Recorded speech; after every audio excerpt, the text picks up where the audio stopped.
بسم اللہ الرحمن الرحیم۔ السلام علیکم دوستو، میں ہوں علی رضا اور آپ دیکھ رہے ہیں روح انسان۔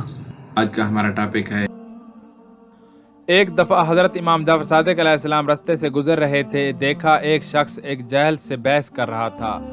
امام جعفر صادق علیہ السلام نے اس شخص کو بلایا اور تنہائی میں فرمانے لگے، اے شخص، فالتو بحث سے پرہیز کیا کرو، اس لیے کہ اس سے انسان کے پوشیدہ عیب ظاہر ہوتے ہیں اور انسان کی عزت کم ہونے لگتی ہے۔ میں نے اپنے بابا، انہوں نے اپنے بابا، انہوں نے اپنے بابا اور انہوں نے اللہ کے رسول صلی اللہ علیہ وآلہ وسلم سے سنا کہ جہل کے سوال کا بہترین جواب خاموشی ہے، کیونکہ تمہاری خاموشی ہی جہل کی زبان کو خاموش کر سکتی ہے۔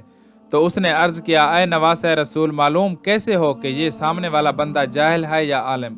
امام جعفر صادق علیہ السلام نے فرمایا، جاہل کی بدترین صفت یہ ہے کہ جب بھی وہ سوال کرتا ہے تو اس کا جواب پہلے سے ہی اپنے دماغ میں بٹھا لیتا ہے اور پھر سوال کرنے کے بعد بار بار اس چیز پہ بحث کرتا ہے کہ جو جواب میرے دماغ میں ہے وہی صحیح ہے، اور یوں وہ اس طرح تمام علمی دلائل کو حقیر سمجھنے لگتا ہے۔